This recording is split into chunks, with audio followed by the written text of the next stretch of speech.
Midmar, Sunday afternoon.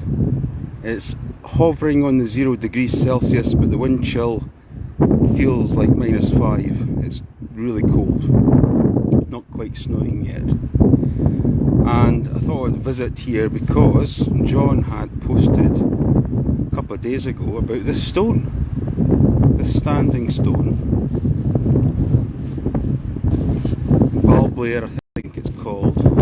So I thought I'd come up and, since I've got a reasonably good signal, do a live stream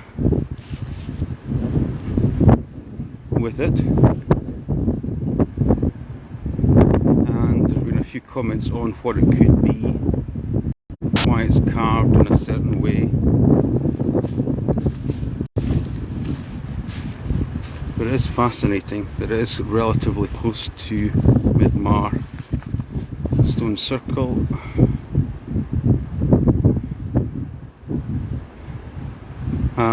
So yeah, it could be anything. Could be the flanker from a previous stone circle that's been in the area. It could be an alignment stone. It could be a completely separate stone built at a completely different time. So I thought I'd have a quick look at this. It's really well dressed. It's red granite. It's got nice right angles to it. It's a good height. I mean, I'm 5'4", so it's a good, it's a good couple of meters high. It's at quite an odd angle, and then it's in this kind of mound as well. So what we'll do is we'll have a wee walk down to the main circle, and a couple of shouts out. So Martin Morrison, just shouting out to him. If it wasn't for Martin's videos beyond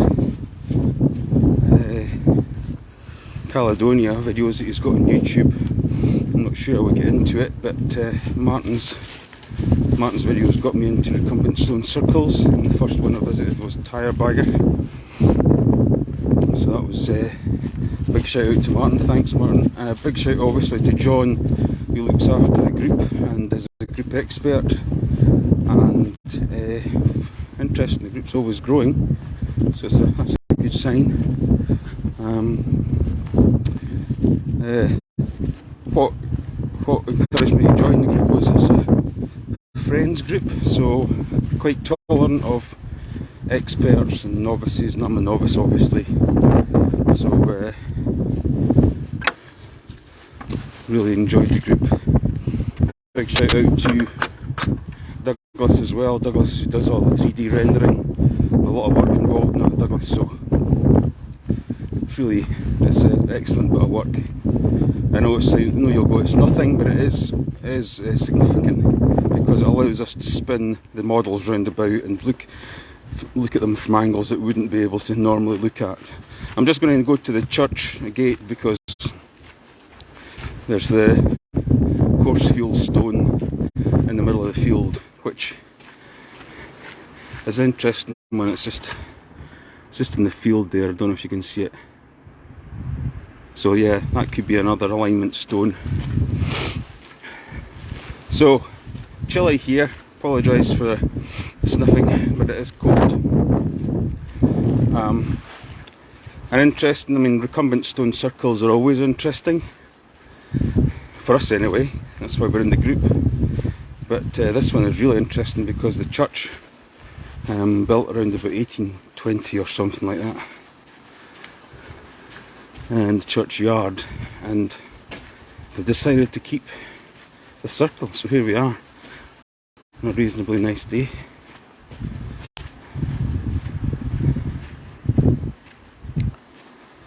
So we've got the traditional way of numbering the stones, so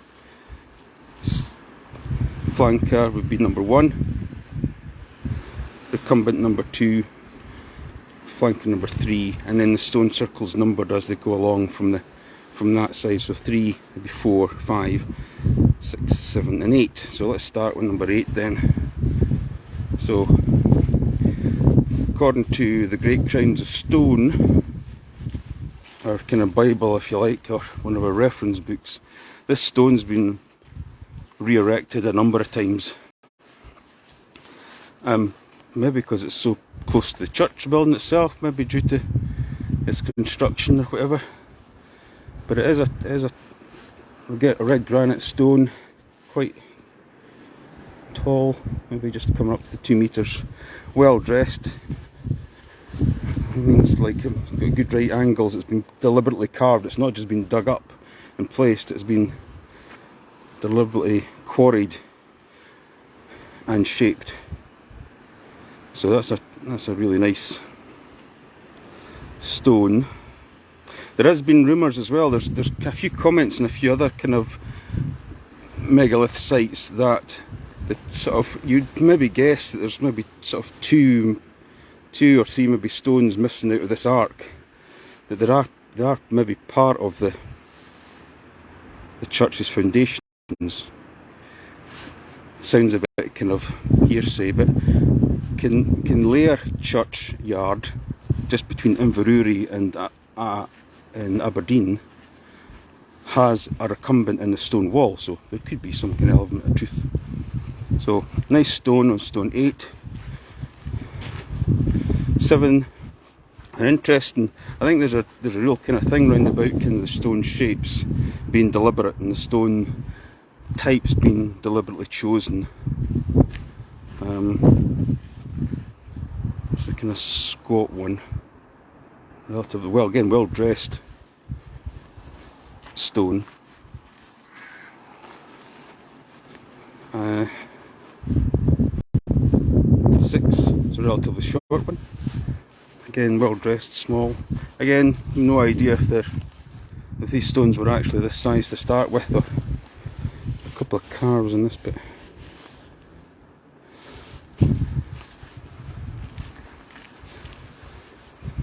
Quite nice. Another big stone. Number 5. This looks like it's had a fair bit of weathering or a fair bit of damage anyway. But there's one side that looks fairly well dressed. It's got a kind of slot down the back. Again, that could be anything to do with weathering or such.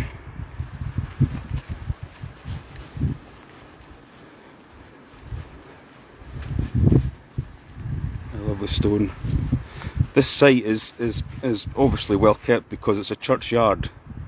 And there's a huge sort of centre section of lawn that I have witnessed, you know, lots of people having picnics in the summer, because it is lovely to have a picnic. It's maybe a Scottish thing, maybe a UK thing, but it's quite common for people, especially if this is the graveyard of the relatives, to come and have a picnic on a Sunday. Sounds a bit morbid, but it's quite common. Stone number 4, quite a chunky stone this one. Again, lovely red granite, well dressed, quite tall.